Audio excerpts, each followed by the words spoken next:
आज हम आपको जिस फिल्म के बारे में बताने जा रहे हैं, इसका नाम है the hole in the ground. Film की कहानी एक माँ और बेटे की इर्द गिर्द घूमती दिखाई देती है, जो शहर से दूर जंगल में बने एक घर में रहते हैं। लेकिन यहाँ इनका सामना एक ऐसी अदृश्य शक्ति से होता है जो इस बच्चे को अपने कब्जे में ले लेती है, और यहीं से माँ का इम्तिहान शुरू होता है।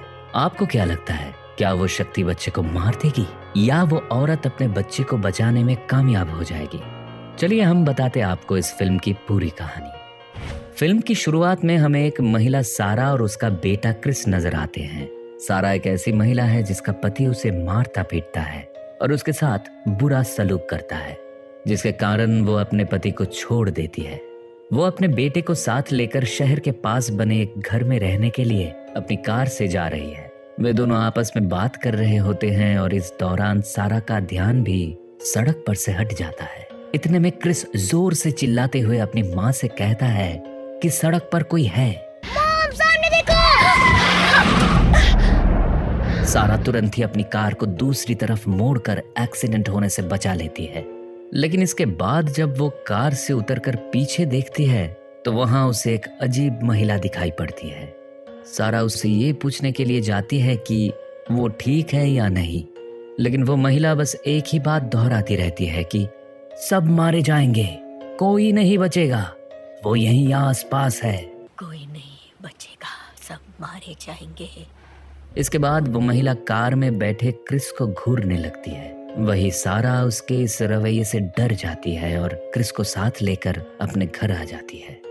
इसके बाद अगले दिन सारा और क्रिस को घर में एक सीक्रेट गेम खेलते हुए दिखाया जाता है, जिसमें सारा 3 तक उल्टी गिनती बोलती है और जैसे ही गिनती में 1 आता है वे दोनों एक दूसरे की तरफ टेढ़ा मेढ़ा मुंह बनाने लगते हैं।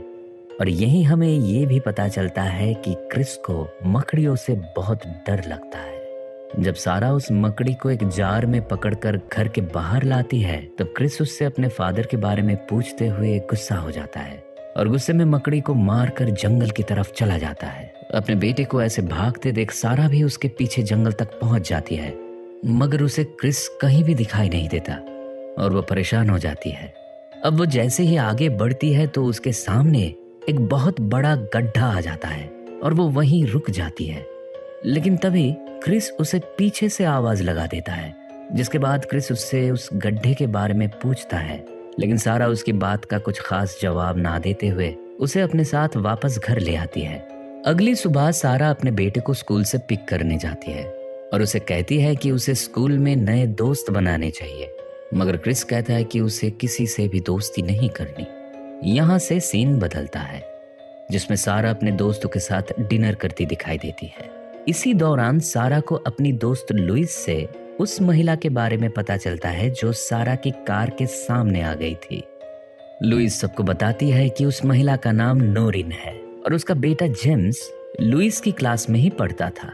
एक दिन अचानक नोरिन उनके स्कूल पहुंची और अपने बेटे पर चिल्लाने लगी, जिसके बाद स्कूल के टीचर्स नोरिन को खींचकर प्रिंसिपल ऑफिस तक ले गए और पुलिस के आने तक उसे वहीं बंद रखा। उसके बाद उसे पागल खाने भेज दिया गया। इसी बीच वहां बैठा एक आदमी कहता है कि पागल खाने से बाहर आकर उसने अपने बेटे को कार से कुचलकर मार दिया था, लेकिन लुइस उसकी बात से सहमत नहीं होती। वो कहने लगती है कि ऐसा कुछ भी नहीं हुआ था, नोरिन ने अपने बेटे को नहीं मारा था, वो सिर्फ एक हादसा था। उसी रात जब सारा की नींद खुलती है तो वो देखती है कि क्रिस अपने कमरे में नहीं है। वो क्रिस को आवाज भी देती है, लेकिन उस तरफ से कोई जवाब नहीं आता। इसके बाद वो देखती है कि घर का दरवाजा अचानक से खुल रहा है। ये देखकर सारा बहुत डर जाती है। उसे ऐसा लगता है कि क्रिस जरूर जंगल की तरफ निकल गया होगा और उसे ढूंढने के लिए वो भी जंगल में निकल जाती है। लेकिन जब उसे क्रिस वहां भी नहीं मिलता तो वो वापस घर आ जाती है और इमरजेंसी नंबर डायल करके उन्हें क्रिस के लापता होने की खबर देती है। इस दौरान वो सारा से घर का एड्रेस पूछते हैं, लेकिन सारा उन्हें एड्रेस नहीं बता पाती क्योंकि उस घर में कोई एड्रेस नहीं लिखा होता। इतने में वो देखती है कि क्रिस पहले से ही यहाँ मौजूद है। वो क्रिस को देखकर हैरान रह जाती है। अगले दिन सुबह सारा एक डॉक्टर से मिलती है जो उसे कुछ दवाइयाँ देते हैं ताकि सारा को अच्छी नींद आ सके। उसी बीच वो डॉक्टर सारा से उसकी चोट के बारे में पूछने लगती है, जिस पर सारा उन्हें जवाब देते हुए कहती है कि ये चोट उसे एक एक्सीडेंट के दौरान लगी थी। सारा डॉक्टर की दी हुई दवाइयां लेना शुरू कर देती है। उसके साथ ही उसे क्रिस के बिहेवियर में भी कुछ बदलाव नजर आने लगते हैं। अगले दिन सारा अपने बेटे को स्कूल से वापस लेकर लौट ही रही थी कि तभी उसके रास्ते में नोरिन आ जाती है। सारा उसे देखकर कार से नीचे उतरती है, जहां उसकी मुलाकात नोरिन के हस्बैंड डेस से होती है। वहीं उस दौरान नोरिन कार में बैठे क्रिस को देखती है और जोर जोर से चिल्लाने लगती है कि ये तुम्हारा बेटा नहीं है, ये तुम्हारा बेटा नहीं, ये तुम्हारा बेटा नहीं है। उसे ऐसा करते देख सारा अपने बच्चे को लेकर वहां से जल्द निकल जाती है। इधर अगली सुबह रास्ते से निकलते हुए सारा नोरिन से मिलने उसके घर जाती है, लेकिन यहाँ उसे नोरिन नहीं बल्कि उसकी लाश मिलती है, जिसका सिर जमीन में गड़ा रहता है। सारा ये देखकर बहुत डर जाती है और इस बारे में सारा पुलिस को जानकारी देती है। अगले दिन सारा अपनी दोस्त लुइस से उस शॉप पर मिलती है जहां वो दोनों काम करती है। वो लुइस को इनडायरेक्टली अपने बेटे क्रिस में आए बदलावों के बारे में भी हिंट देती है, लेकिन लुइस उसकी बातों को नहीं समझ पाती। यहाँ से हमें नोरिन के घर का सीन दिखाया जाता है, जहाँ उसका फ्यूनरल रखा गया था।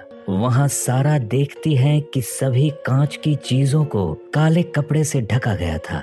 इस दौरान ही सारा को नोरिन के हस्बैंड डेस से ये पता चलता है कि उन्हें अपने बेटे के 8वें बर्थडे के बाद उसमें कई छोटे छोटे बदलाव देखने को मिल रहे थे, जिसके बाद नोरिन ये मानने लगी थी कि जेम्स उसका बेटा नहीं है। और कुछ समय बाद जेम्स की उसके पिता डेस की कार से टकराने के कारण ही मौत हो गई थी। अगले दिन सारा जब जॉगिंग के लिए जाती है तो उसे जंगल के उस बड़े से गड्ढे के पास से क्रिस का फेवरेट टॉय मिलता है, जिसे देखने के बाद उसे भी अपने बेटे पर शक होने लगता है। अब जब सारा घर जाकर अपने बेटे से इस टॉय के बारे में पूछती है तो क्रिस को गुस्सा आ जाता है और वो डाइनिंग टेबल को जोर से धक्का मारकर वहां से निकल जाता है। अपने 8 साल के बेटे को ऐसी अजीब हरकत करते देख सारा को अब पूरा यकीन होने लगता है कि ये उसका बेटा नहीं बल्कि उसका कोई डॉपलगैंगर है। उसी रात सारा को क्रिस के कमरे से कुछ आवाज आती है और जब वो जाकर देखती है तो क्रिस बहुत अजीब हरकतें करता दिखाई देता है। सारा देखती है कि क्रिस ने अपने कमरे में घूमती एक मकड़ी को भी मारकर खा लिया है। यहाँ से उसका यकीन और मजबूत हो जाता है, क्योंकि वो ये बात अच्छे से जानती थी कि क्रिस को पहले मकड़ी से बहुत डर लगता था।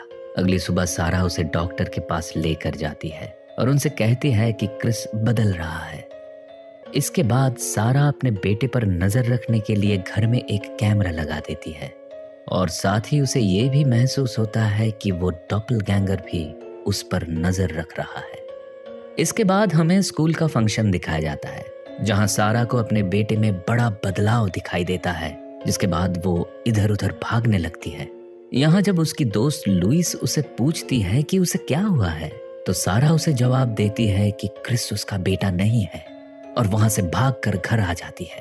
अगले सीन में सारा अपने घर में छुपाए हुए कैमरे को लेकर जेम्स के पिता डेस के पास जाती है और उन्हें उस कैमरे की फुटेज दिखाकर मदद मांगने लगती है, लेकिन डेस उसकी मदद करने की बजाय उस पर गुस्सा होने लगता है, जिससे सारा निराश होकर घर वापस आ जाती है, जहां वो क्रिस के अंदर मौजूद दूसरी पर्सनालिटी को बाहर लाने के लिए उसके खाने में अपनी नींद की गोलियां मिला देती है।